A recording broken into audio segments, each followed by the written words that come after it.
I was doing that. I'm always doing that same thing. I'm always doing that. That's the way forward. Yep, give it some of that. That's the priming. That's the priming that gets you into the moment to be able to do it. Hi, everybody. Absolutely. How are you? Good afternoon, everybody. We hope you are well. It's great to be back yet again. Every fortnight, we tend to show up and just chat about whatever we feel like chatting about and try and help you out. So my name's Graham Nicholls. I'm from the Priority Academy. And if you want to learn anything about the life coaching industry or anything around complementary therapies, I'm the place to come and see. And that is Cuddy Cudworth. That is Cuddy Cudworth. It is.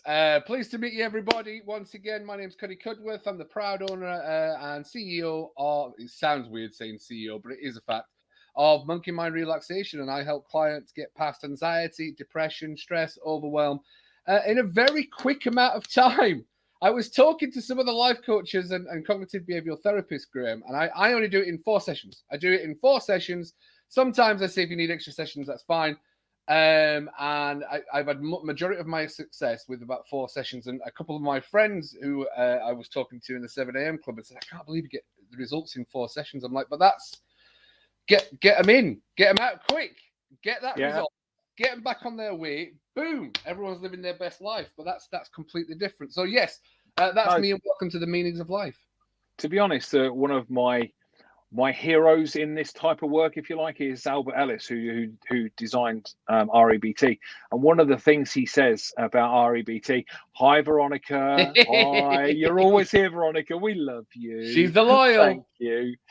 One of the things Albert Ellis always said about his way of working was he used the word brevity, which basically means in as short time as possible or in as fewer words as possible. And I love that from a coaching, helping point of view, because we don't want to be keeping people in coming back to coaching sessions for 3 months, 6 months, 12 months, 24 months, anything like that. For me, it's about helping people so they can get on with their lives. And I completely agree with where you're coming from at that point. Absolutely. I love it. I absolutely love it. I know that you're a big part of that. We're getting a bit mushy on each other here, Graham. Look, we've got. Oh man, don't get mushy on me. We've got a great show today. It's about the things we can control and things we can't control, and listen to the opinions of others. Why is it? And I really, Graham, it's when you mentioned the idea of the show, I know I've got different words for it, but I have a potty mouth. I think I keep it so clean for this show, but I generally have a potty mouth, and especially coming from up in Scotland, I do use swear words as punctuation sometimes. And I know that, Graham, you're very much aware of that as well, the private show. Absolutely. But it's a fabulous conversation to have about the control of the subject matter. So deep dive that subject title for us.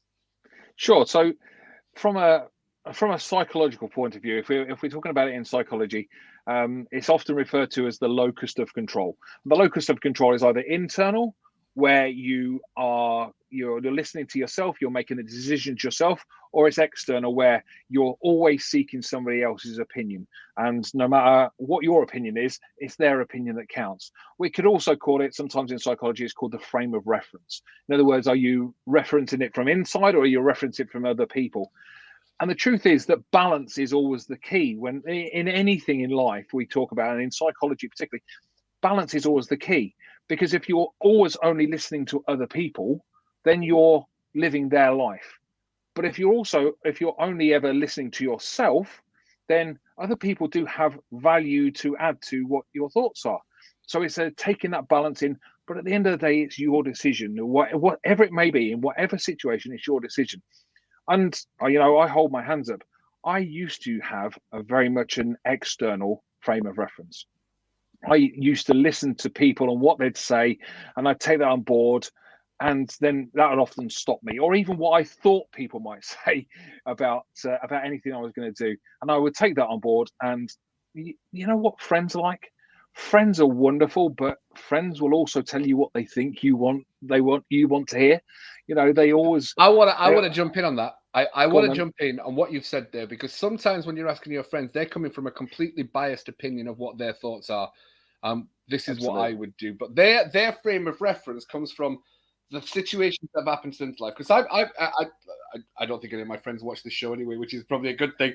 But using a lot of my friends as references, you get a lot of that. Well, this happened to me, so it's going to happen to you, which is an overgeneralization. We know that. We're like, no. And that's sometimes when we get into those arguments, it's like, no, just because it's happened to you doesn't mean to say it's going to keep happening over and over again, or it's just, things just happen. So listening to your friends, I think you made a really good point. There has got to be a point where you're like, do you know what? I know enough about this. Always seeking counsel, yes. But at that point, you've got to be able to find out, especially with the control. I'm glad you mentioned the control as well. And I certainly don't want to go off a tangent too quickly, but because I just know that people, we do generally try and control the wrong things. And look, especially when it comes to the focus of control, the locus of control, I remember that as well, is what we can control and what we can't control. But why is it we do? It's the same. What you were talking about, the frame of reference, is the same as an intrinsic and extrinsic validation, correct?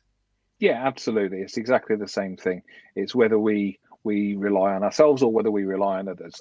And as I say, the best thing is balance. And I think where we get it from is we usually get it from when we're growing up, and we model our parents or the significant people in our lives, whether we just had that conversation. Yeah. Yes. So we do model that. So if our parents are always thinking about what everybody else thinks about them, we will tend to do the same. And that's an external locus of control. It's an external frame of reference. If our parents are very internal, if they make up their own minds, if they're their own person, we tend to be the same, unless we get to the point where we know what we're doing and then we can make a choice. And that's what I wanted to get across today, is for anybody who's listening, is that you have a choice whether to listen to everybody else. And I know people, and I'm sure you do as well, Cuddy, and I'm sure you've had clients that are so worried about what everybody else will think about them. And that's external. That's absolutely external. Oh, if I do this, this person will think this of me. If I do this, this person will think that of me. Well, what if I get it wrong? This person won't do it. What if I get it right? Somebody will leave, my life and I'll lose connection with them. That's very much external. And that stops us. An external in locus of control or frame of reference in that term stops us. So we need to be able to choose differently to that, don't we? Yes. And it's funny because when a lot of the times especially when those fears start arising of, what if I do this because, what's that? That's judgment, isn't it?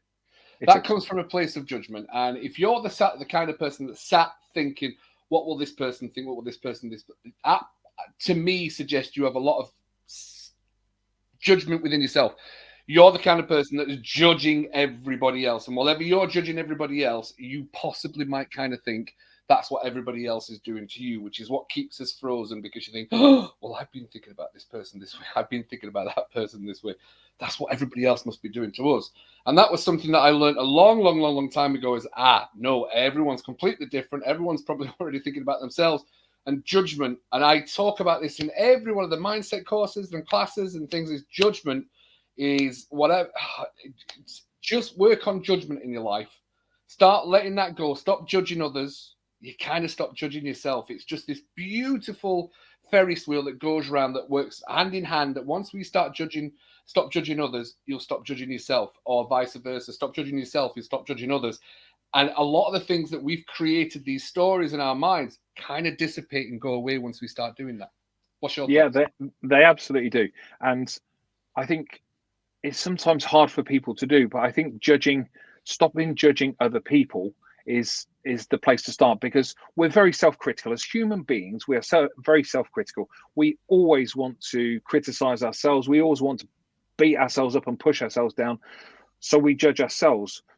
But as you say, if we stop judging other people and stop thinking that they're judging us, because most people, particularly in these days with how busy life is, most people don't have the time to worry about judging you, because they're dealing with their own stuff. And I was going to throw one of your words in there, Cuddy. I was going to throw one in, and I stopped. Graham Nicholls. I know. But most people are so busy and consumed with their own life, they're not worried about judging us, because they've got too much stuff going on in their own lives. So if you're judging them and expecting them to be judging you, you're probably wrong. What you need to do is stop judging them and therefore you will slow the judgment of yourself down. And what a great place to be. When you stop or slow the judgment of yourself down, you can start to realize the good stuff about yourself. Because when we're judging ourselves, we're being very self-pitiful, aren't we? We self-pity ourselves and get into that kind of frame of mind. Well, if we slow that down and push it away, that pity goes away, that self-pity goes away, and all of a sudden we can start to see who we really are. And also we get to see what other people really are rather than just what we think they are. Yeah. And thought is such a powerful word, and the more and more think is one of the most damaging things we can do if it's not on the right channel. Thinking and thought can be the most powerful or the most absolutely just self-critical killing kind of look, you know, I'm doing my course, which is Change Your Thoughts, Change Your Life. It's the way people think, and it's the way that people have thoughts that are absolute creates that chatter, and it just decimates people. Veronica's just said people can give advice, but all we need to realize it's the individual choice. Absolutely, others don't your life or cope with the journey we have. It's very true, Veronica. I think you made a really good point there, and we love it when you throw in a few comments for us, Veronica. It makes us feel like we've got this live audience listening. So absolutely fantastic, Veronica. A live audience of one. I love it. And normally I would say to Veronica, she's just over the water, but I'm down in Blackpool this week, so you're not. That's not the way you are, Veronica. Technically, you would be 262 miles in that direction. So I'm not up in Scotland this week, which is why I'm down here. So control. And the big point of this conversation was control. And I know you mentioned the did you say the locus of control or the focus of control? The locus of control. I knew it was locus because I remember that from one of your courses and things like that. So what we and I'm always coming from a place when I'm working with, you know, any of the clients that I've been working with, or, you know, I've been managers of really large teams in the past and stuff like that. And a lot of the times that the things that cause people the most challenges is what they are trying to control. They actually can't control, but they keep, like a moth to a flame, they keep trying to control something that is completely uncontrollable, out of their control, and changing the perspective to actually, if we focus on this, which is probably singular I, if we focus on you, and we work on what you can control instead of all the things that you can't control, it becomes a lot easier. And I've always said that is once you work on I, singular, everything around you that you think's annoying you, it kind of dissipates. It's work on yourself first, which is not selfish. It's this really important mantra. And look, it's a guy's look, and I love the fact. Look, most of my clients are ladies. We've talked about this. I know it for you as well, Graham. I love the fact that we're talking about this for a men's radio station because it's so important. Sometimes gentlemen we're not given the tools on how to be able to understand ourselves and our thoughts and who we are, because we're not brought up that way. There's so many different things that's in place that we're not brought up to understand that. And I'll be very honest with you, Graham. I've said this before. I'm quite 6'2", 3 feet wide. You know I do strongman training. I wear my heart on my sleeve. Genuinely, even my wife is like, "Are you crying at that TV program?" I'm like, "It's a lovely advert. John Lewis has done a good advert again. Leave me alone." But it's very tricky because I also remember I'm the kind of person that I bounce into rooms like Tigger. And everyone's like, "Oh my God, who's this?" Like, no, that's just me being me because I'm quite comfortable with that. But it's hard for guys, right? It's hard for guys of understanding this locus of control. It's so hard. It is, because we're brought up to, and it doesn't seem to matter what culture you're brought up in, whether you're in the UK like we are, whether you're in America or Australia or France, it doesn't really seem to matter. Guys are brought up to believe that they should be in control. They should be in control of their work and, you know, their environment at work, and they should, you know, go up their career ladder and all of that stuff. They should be in control of their household. They should be in control of their family and looking after and supporting their family. And they should have all of these things that they can control, which is a complete illusion of control. In fact, I was looking when you posted this morning about the radio show coming up, I saw somebody comment on saying control is an illusion and nothing can be controlled. And to be honest, they were virtually absolutely true, because anything externally we can't control. No. As much as I would love to control things, I would love to control my dog. I'd love to control my daughter sometimes, but it just doesn't happen. What I can control is what goes on in here. Yeah. That's what I can control. The things that I can't control what comes into it, but I can control my reaction to it. Yes. Thoughts always come to us, and some of them are absolutely diabolical. Yeah. Some of the thoughts, I mean, at the moment, I hold my hands up. I'm working to be healthier at the moment. You know, Yeah. I'm doing a lot of walking. I'm doing I'm eating really healthy. I'm making it part of who I am. But I said to my wife yesterday, I walked into a particular brand of coffee shop yesterday morning. I don't know if I'm allowed to give brands away, but it ends with bucks and starts with star. But I walked into that's the one. I walked into there yesterday, and what's put in your face, slap bang in your face, is not the coffee. It's this range of cakes that seems to go on forever. It's like a sea of cake, and I just thought these thoughts could start coming to my mind. Oh, go on, you could just once. It won't hurt just once.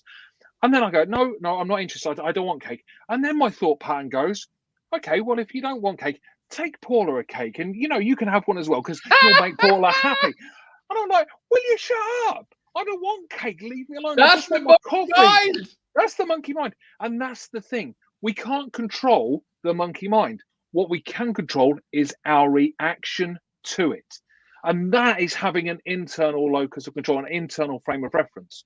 Instead of taking everything out here and thinking we can control it, instead of taking everybody's thoughts and comments and all of that and thinking we can control it, or thinking we have to take them on because they must be right because it's somebody else's opinion.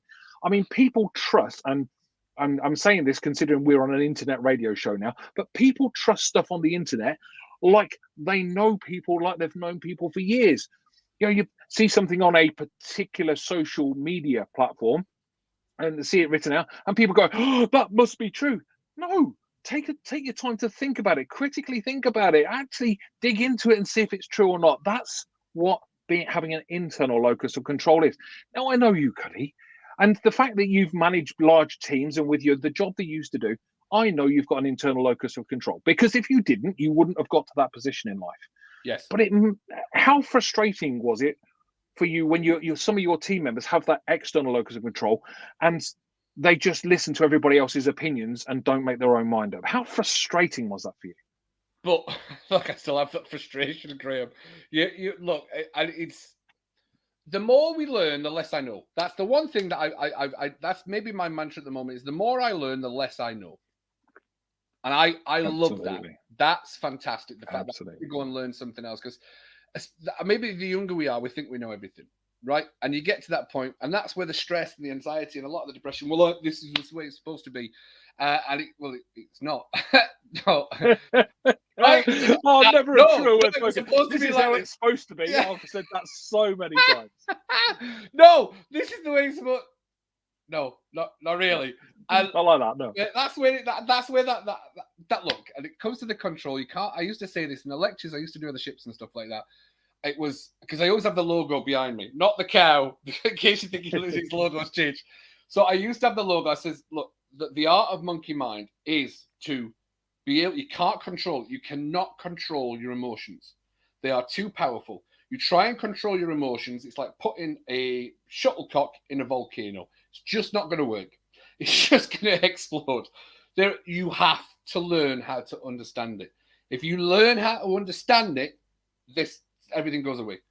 Because now you start understanding, this is why I'm doing this. And it comes to the beliefs that we have. And when you were talking earlier, I was going through my beliefs from my family. Believe it or not, one of those beliefs, especially as a guy in the house, and we get told, my dad used to always say, son, when I'm not in the house, you're the man of the house.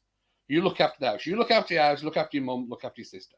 All right? I did the best I could with my mum. My sister, not too much. But believe that was my coding. That's my coding. It's a great coding. I can't complain with that. I still go down to that's now always at the back of my, what can I do to look after my mum? What can I? That's a great coding. That's a great programming. That's absolutely fantastic. However, if your belief system and your coding is not as powerful and not as powerful as that, I can understand why people. Is it to say that people are? don't want to see, it's not that people are lazy. If you see something on Facebook or Instagram, you could often find that seems quite true because you're reading it. And even if your belief system is, if I read a book, there's got to be some facts in there. There's going to be a lot of stuff you see on Facebook. I have to Google stuff now. And I'm like, I don't know if that's true. Let me go and Google that because that doesn't look right. And it's just, but that's the thing. So right now, especially people growing up, if your main source of information is Instagram, Bob at the end of the street. I mean, Bob's a good egg, but he's not got much information. He's just, oh, I saw this. You can understand how there's so much falseness around everything, and that's what it comes back to. You know, well, like, oh, I thought that's the way it was going to be, but it's not. Yeah, it's not. It's really not. Yeah. So I mean, and that's always comes back to the social media thing. Is this a good thing or is this a bad thing? Because there's just so much information out there that's just absolutely not true. Believe it or not, Graham, I always question a lot of the things that we do before we go into the radio show because I always want the information to be as up to date, as factful and truthful for people. Because I would hate it to come back. Oh, but you said this about 4 years ago. Ah, but that was the information we had at that time. So that's that control, isn't? We've got no control over that. No, absolutely. And the thing with social media, I all the stuff behind social media and all the stuff that goes on, and you know, the bad stuff, I suppose, that gets reported. I really think there's a place for social media in this world. Absolutely. As long as people take it for what it is, and that is just people's comments and opinions. The moment you start taking things on social media as true, without checking them out for yourself, without doing your own research, without critically thinking about them, well, that's an external locus of control, because you're taking that person's words, whoever's commented, and whether they're your friend or whether they're a particular page or a particular group, or that's that person's opinion and perspective on the world, or even falseness, if it is falseness. Yeah. The moment you start taking everything like that as true, you have that external frame of reference, that external locus of control to really take back your life. And, you know, when people do that, is it any wonder that they get fearful or anxious or down or angry or frustrated or depressed or stressed? Is it any wonder when they're taking all of that information as real that they feel that way? If we stopped and went, hang on a second, we need to think about that. I need to think about that. Is that really true? Let me check it out. Let me Google it or Bing it or whatever you want to do. Let me go and read a book about it. Let me listen to something about it before I actually decide whether that's true or not. Surely we would then have more control over our reactions to those thoughts. True. Yeah, true. And do you know what? Especially when it comes to thoughts, I've often said this, that our thoughts are fake news. What a great way to put it. They are, absolutely. Thoughts are not facts. No. Our feelings are not facts sometimes. I think a lot of the time we believe we go too much into our feelings, and our feelings are not facts. They're not true. You've got to kind of push past those for wherever you want to go in life. You've got to push past. Oh, well, it's feeling a bit down today. Yep.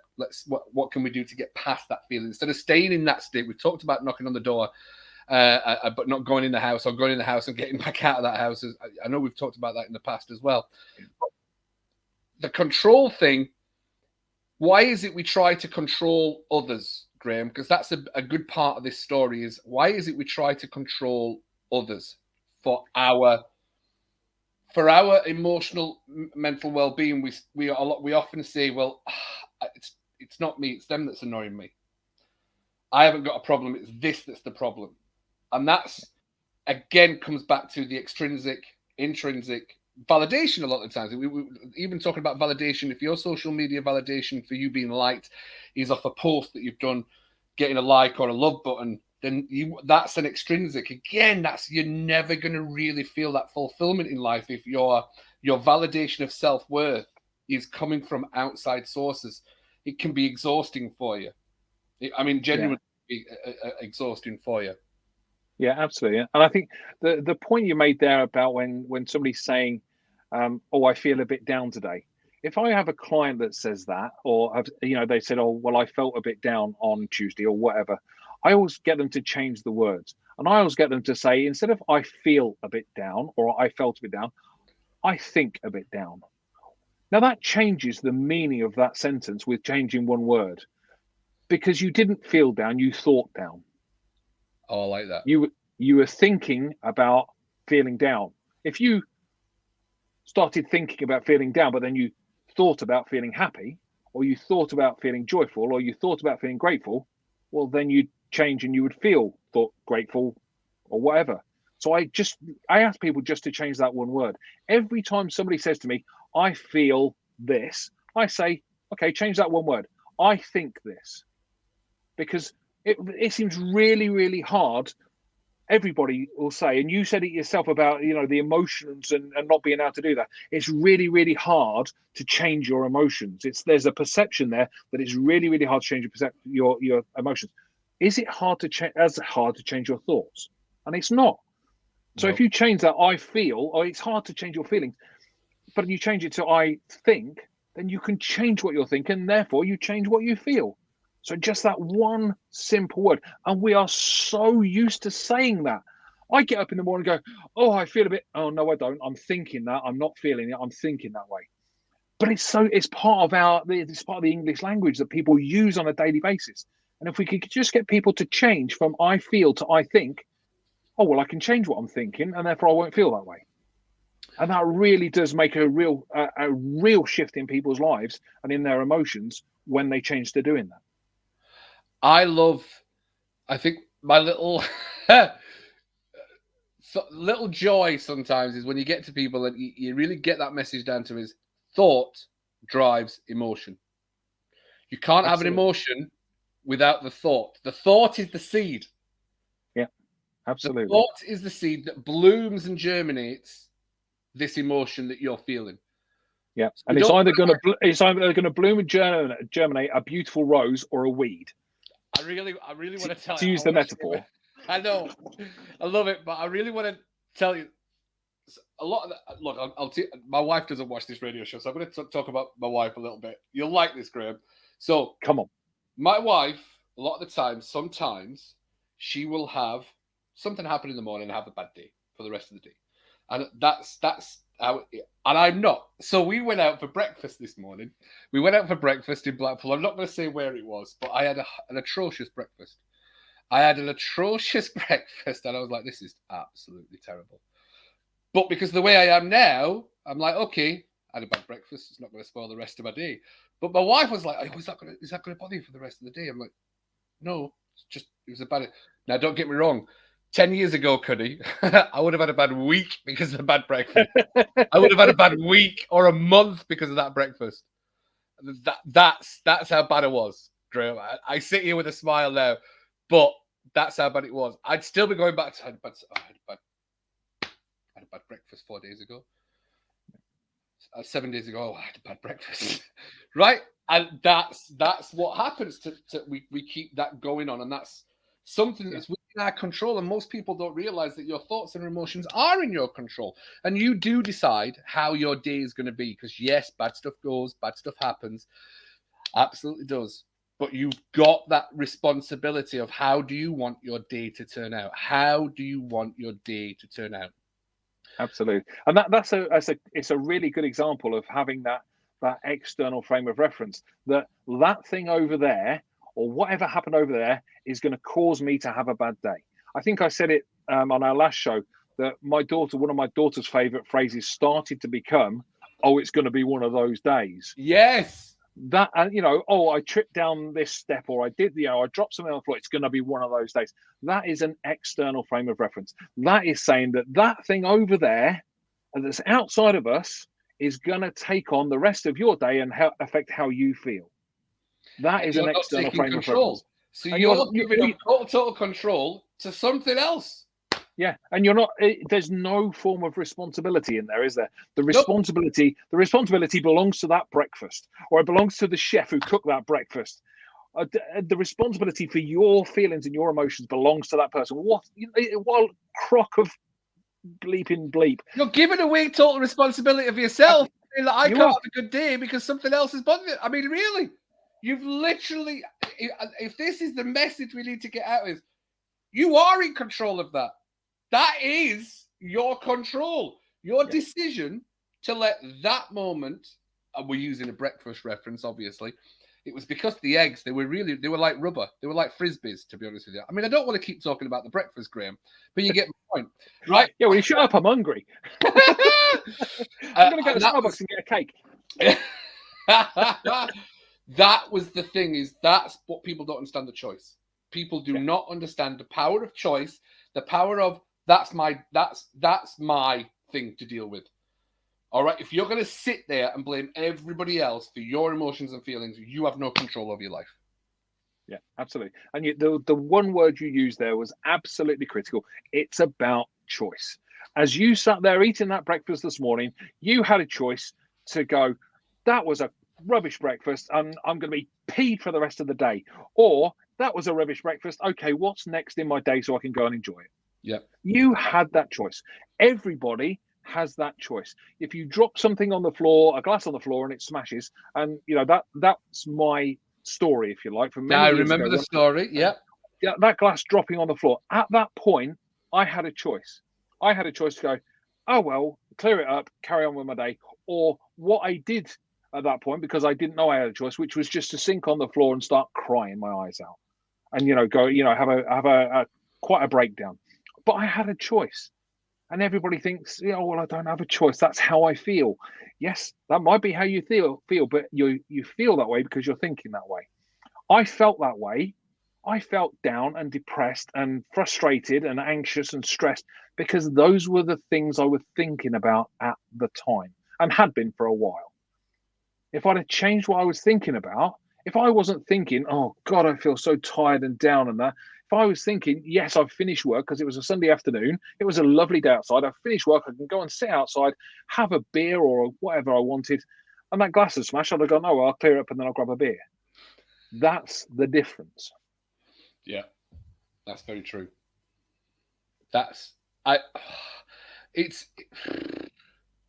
I'm always very wary about talking about these things, but I think you really do have to get that message around about choice.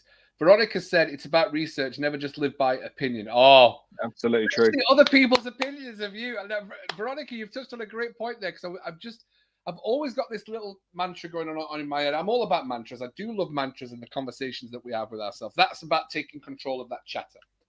And I'm always a big believer in I am what you think I am. But that's not my task. My task is what I think of myself. Absolutely. And that's my control. I can never control what anybody else thinks about me. Depending on their emotional state, they're going to bring off whatever judgment and whatever upset and drama, and they're going to pretty much point it at me. In life, that's how it's going to happen. But that's not my task. That is not my task in any way. My task is what I think about myself and what my intention is. And I always know what my intention is. Pure. I know we've talked about this several times, Graham, away from the radio and things like that.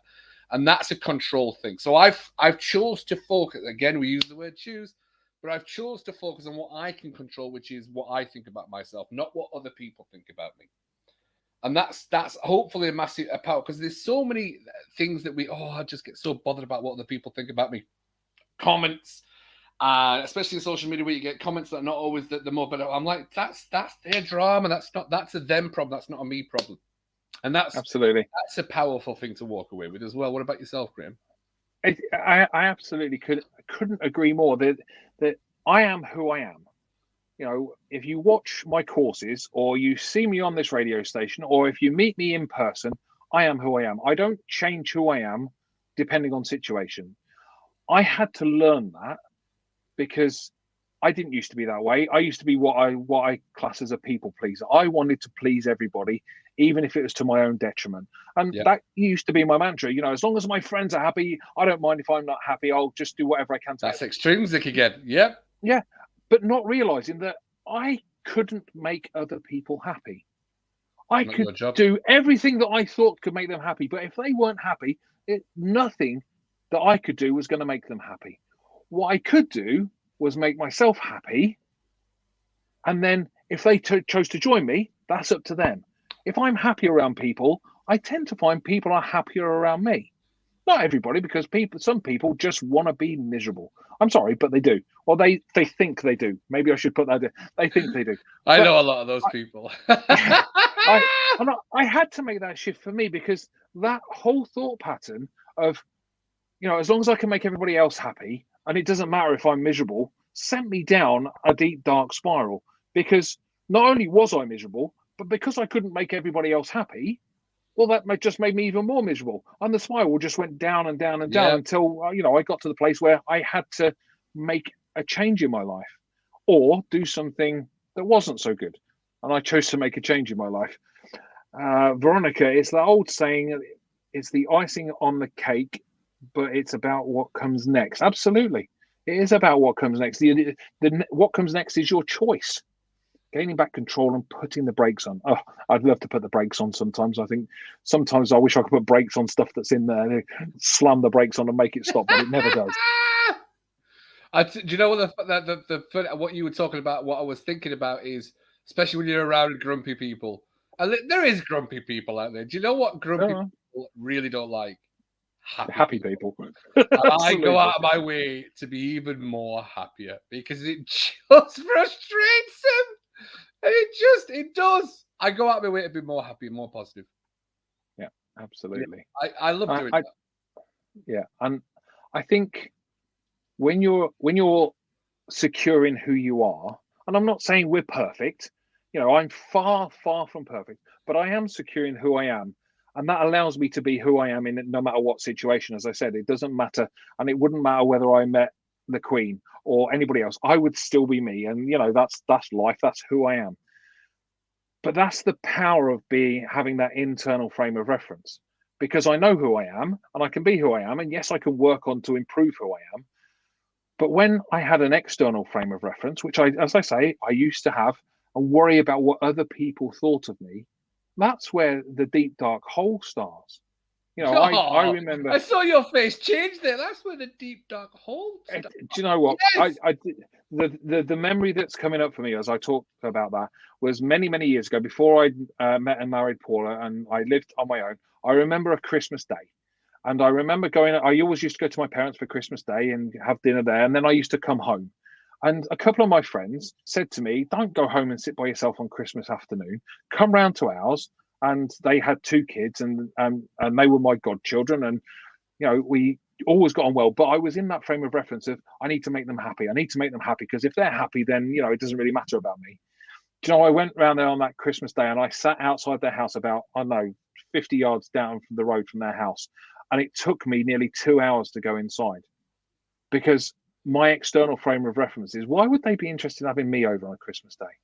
It's not, it's going to upset them. It's going to disturb their day. It's Christmas Day. It took me, I sat in the freezing cold car for 2 hours. And the only reason I went inside is because my friend phoned me, and I picked the mobile up, and he said, where are you? And I went, I'm sat just down the road, mate. And he came out and got me out of my car and dragged me inside. And we had a great evening after that. But that external frame of reference of what's going to happen when I go in there, what are they going to think about me? I'm going to be disturbing them.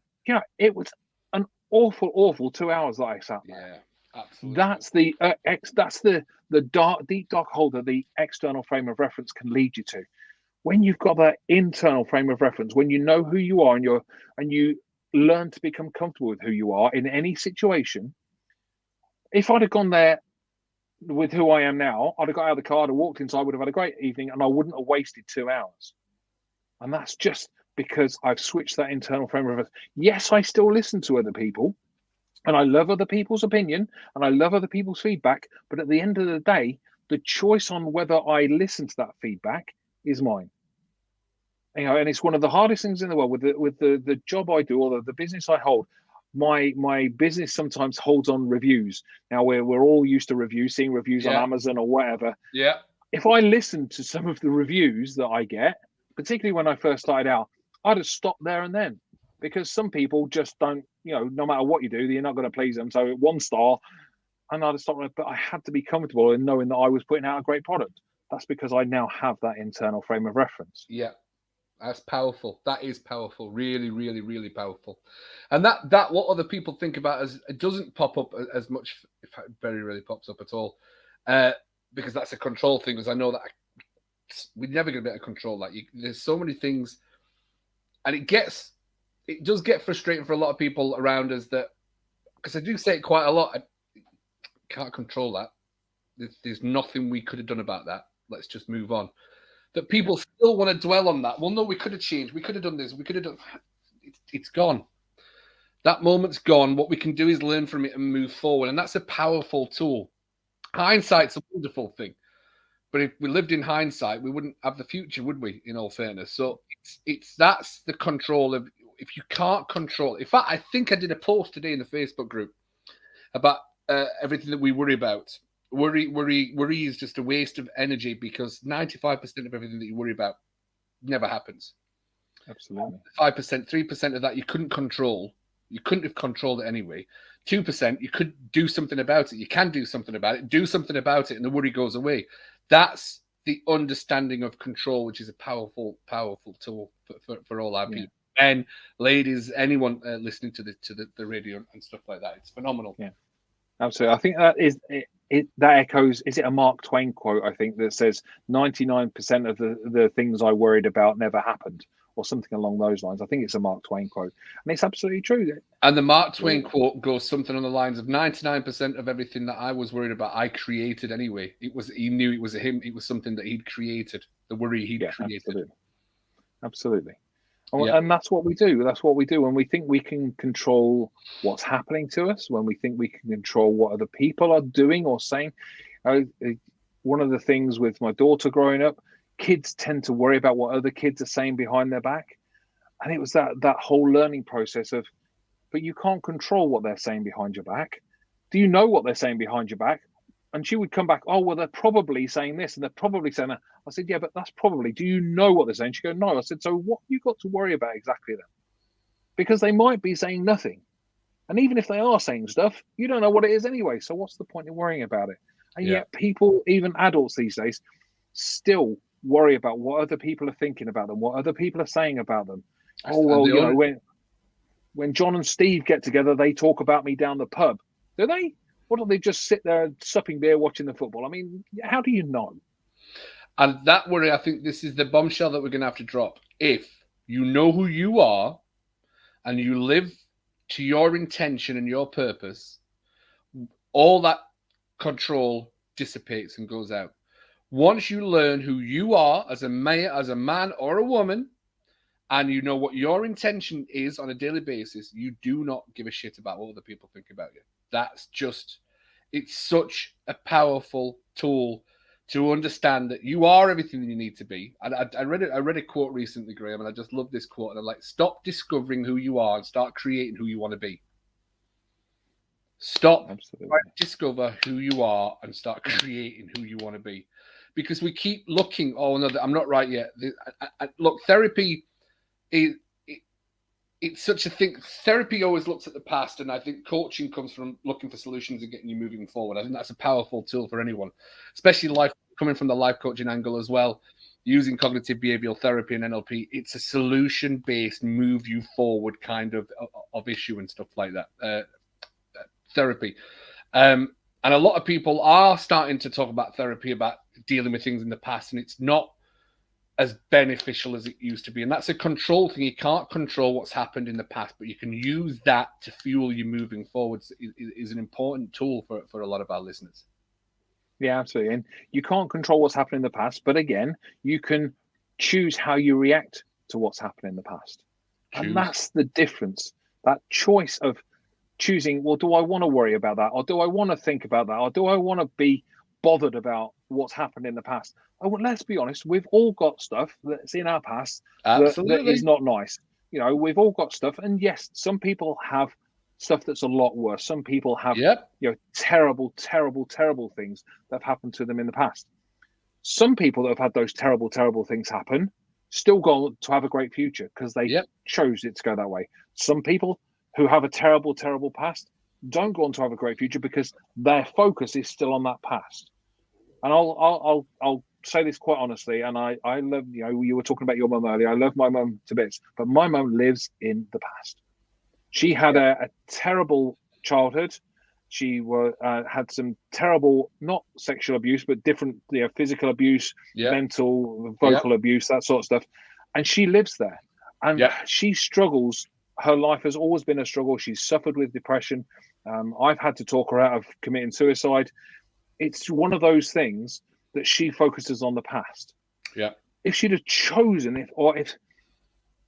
if somebody could have helped her to choose to focus on other stuff than focusing on the past, she would have had a much, much different life. Yeah. And it's hard to say. It's really terrible to say that people who have those terrible experiences have a choice of how they feel, because sometimes they feel like they don't have a choice. And I get that. But the truth is that we always have a choice on how to react. And it's strange because once we've come out of the fog, as we have as life coaches, it's that hard realization of I've been there. I know exactly how you see in the world. I can completely understand your frame of reference, but you don't have to stay there. And that's modeling's a big part of that. Do you know what I want to talk about? Because you mentioned I had to have this conversation with my wife. Have you got a dog barking in the background? Yeah, somebody's just come to the door. My wife's answered it, but yes, that's Charlie telling dog. That's Charlie telling the delivery driver what he thinks of him. Brilliant. So we would. A family member of mine had been having a bit of a struggle. So I wanted to, the art of social discussion, not arguments, my way or the way, varied points via dealing with going forward. No point until you can share experience. Veronica, absolutely. So I know we're getting down to the last 15 minutes. So I did something, because the whole point of this radio show is giving people tools to genuinely think, well, all right, if Cuddy and Graham have said this, let's give this a try. So I had to do this with a very, very close family member, my wife. All right, that's how close she was. And I said, right, you have a picture frame above the TV, and you've got this beautiful countryside on the picture, but you've got a little dog in the corner of the picture taking a poo. Now, if you look at the poo on the picture, what are you going to see? Shit. That's literally what you're looking at. Your frame of reference is in the corner of this massive picture. There's a dog taking a poop. And I'm being polite because I want to say the dog's taking a little shit in the corner. All right, if you're looking at the poop, you're going to miss out on all this beautifulness that's going on. And I'm a big fan of analogies. And that one analogy absolutely made a change. And it was for my wife. And that made me feel pretty good, because sometimes you get that, especially when you get into the coaching, you do get into that, well, I've been trying to listen, try doing this. I do give the space, and I always do listen, Graham. I'm telling you this as my mentor more than anything else. No, I do listen, I do give the space and things like that. But at some point, you just have to say, look, if this is your picture and you're looking at the dog pooping in the corner, if you only see the dog pooping, you're going to miss out on all these good things. And it kind of made a massive change. And that's something I wanted to give away. If you're looking at the dog pooping in the corner and you're missing out on all this, everything else that's going on, you can see why you're probably feeling the way that you're doing. And your control is your focus. You can control where you choose to want to look. And that's something that we are in control of. Absolutely. There's an NLP technique called the frame of reference that is very similar to that. Yeah, imagine you're looking at a picture of what you're currently going through. So if you're stressed or angry or depressed or whatever, imagine you can see that on the wall, fairly decent sized picture, but you're looking at that, and it's kind of your only consuming thing is you're looking at that. You can't see anything on top or bottom or the sides, and you're looking at that. And now walk back 100 meters and look at that picture. And of course, it's quite a way off in the distance now, so you can see a bit more around the sides. Does it look quite as intimidating? Does it look quite as imposing when it's, a smaller picture off in the distance? Okay, now lift yourself up off the ground and take yourself, a mile up in the air. Could you see the picture from where you are? No, but you can see all the people scurrying about, living their lives. Does it look quite so imposing when you're looking at it from that distance? Probably not. Now put yourself 5 years out, 5 years into the future with your current situation. Does it look quite as imposing when you're 5 years into the future compared to that current situation? All you're doing is reframing it. You're reframing it to make it smaller and smaller and smaller so that your focus can't focus on it, but it can focus on a wider, bigger picture. And the kind of where the saying from is, look at the bigger picture.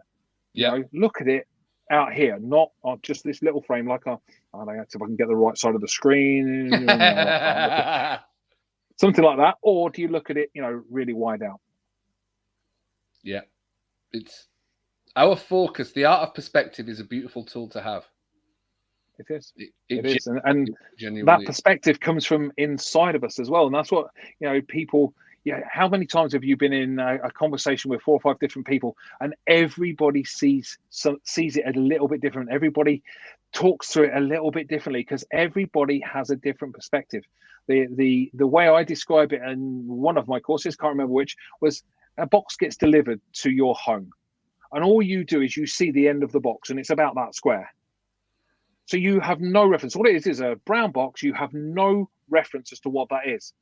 But over there stands your wife, and she's looking at the side of the box, and she can see this nice long box, same height, but this nice long box, and it's got a lovely picture down the side of it of what's inside. And even it's got the words. She's getting really excited about what's inside this box, and you're just standing there looking at this square little end of the box. You have no idea. So you've got nothing to be excited about. Oh, good, it's a box.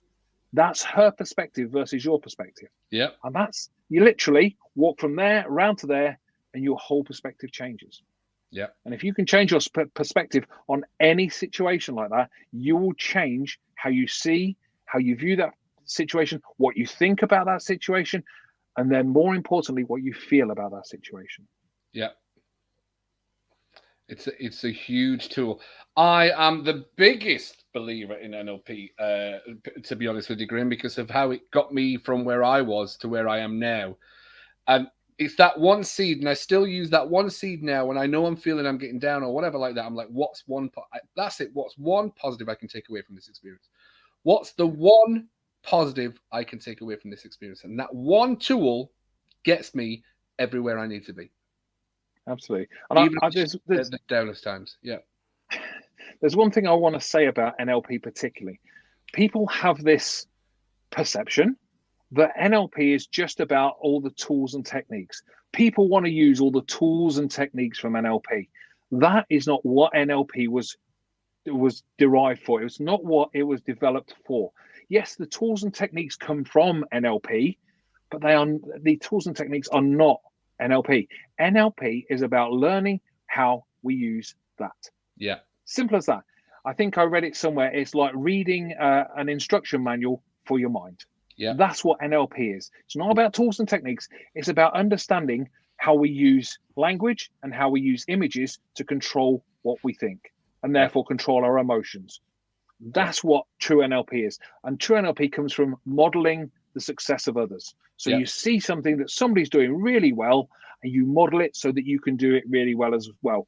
I guess the best metaphor to use that is if you know somebody who can bake a cake really, really well, and you model exactly what they do to the ingredients, to the time it takes, to the temperature of the oven, you can bake exactly that same cake.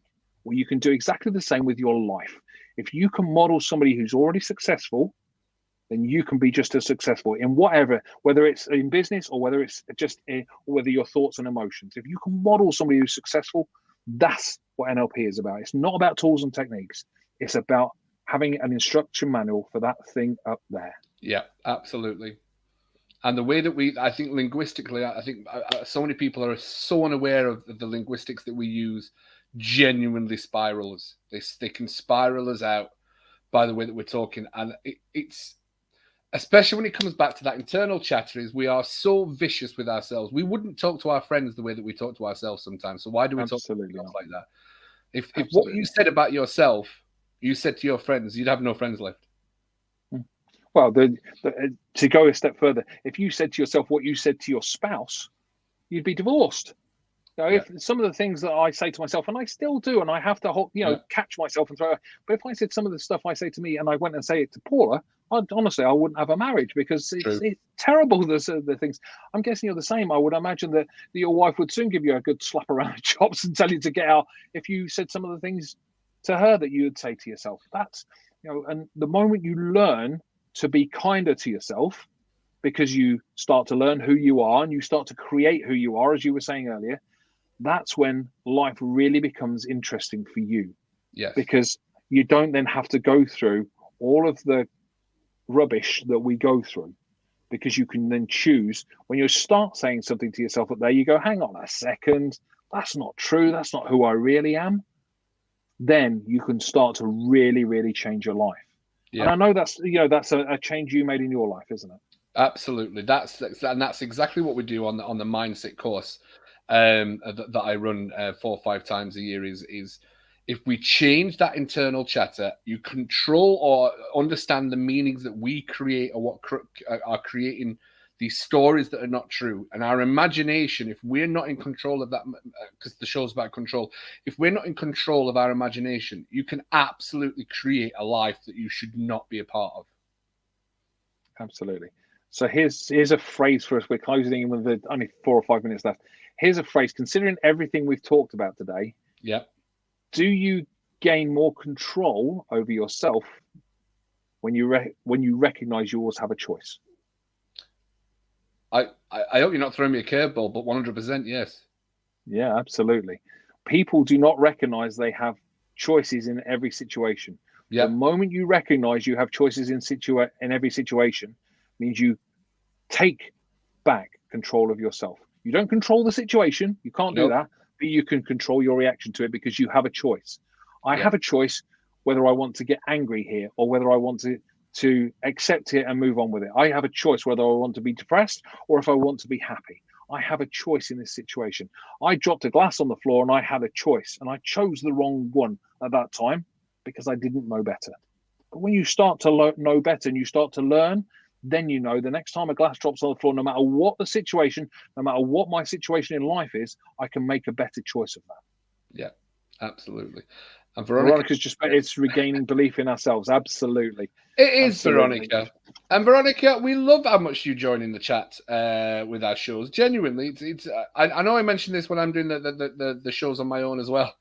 I'm always looking for Veronica in the chat. I'm like, Veronica in! It's Veronica in! So thank you, Veronica. You make a massive, massive difference in a part of the show all the way from Medical. Very much appreciated. Absolutely. Okay, so we've got 3 minutes left, Cuddy. Tell me all about monkey mind relaxation. Look, it's simple. If you don't want to live with anxiety anymore, you don't want to have depression taking over your life. And you know what? A lot of people sometimes don't even realize how they're actually depressed. But I'm very wary of, I see a lot of posts on social media this is what depression is, this, and this. And then a lot of people are like, oh, well, I didn't realize now I've got depression. It's such a hard thing to label it, but if you are constantly exhausted, you're just feeling down, you're not being able to put a smile on your face and get through the day without wanting to punch somebody in the face, then come and see me. That's a big part of it. If you are just constantly lashing out at everybody else, I'm here to help. All right. I've been working with mainly ladies for the past 18 months now. And it's now to get that message out to the gentlemen as well. It's so empowering for gentlemen to be able to take back control of their life. That's what monkey mind relaxation is. It's not about controlling the thoughts. It's not about letting the thoughts control you. That's monkey mind relaxation. Absolutely. And if you're interested in taking your life on a different route, if you're interested in areas such as life coaching or NLP, we've talked a lot about today, or CBT, Cuddy talks about a lot. If you want to learn stuff like that, or even things that are a bit more woo-woo, I think is the term these days. Woo-woo works! Woo-woo works! Absolutely. Meditation and EFT tapping and stuff, then visit the Priority Academy. I have courses galore on stuff like that, and you can learn how to use them for you, both for yourself and if you want to help other people. That's what the Priority Academy is all about. So we've got about a minute and a half left, Cuddy. What's your final message for today? Not to drop you in the deep end or, give you on a mic drop moment right now, Cuddy. What is it? I just think that choice is the art of perspective, and choice is one of those gifts that once you learn how to use it, you can change your life around. And that's what Men's Radio Station is all about, is giving you the options. I think there's so many avenues now with podcasts, radios, channels, TV, that you've got the option. You do not need to stay where you are. Ask for help. Absolutely. And I echo that 100%. You always have a choice. And one of those choices is reaching out to somebody who can help you. Somebody like Cuddy, somebody like myself. There's loads of coaches out there. Cuddy is one of the best that I know. And I think your choice of being able to reach out is the stronger choice. men are taught to be strong and stay strong and all that.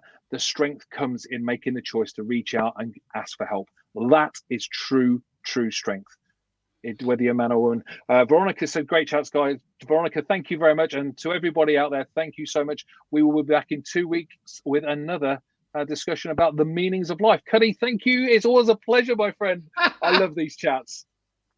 It's always a pleasure. Be vulnerable and be happy.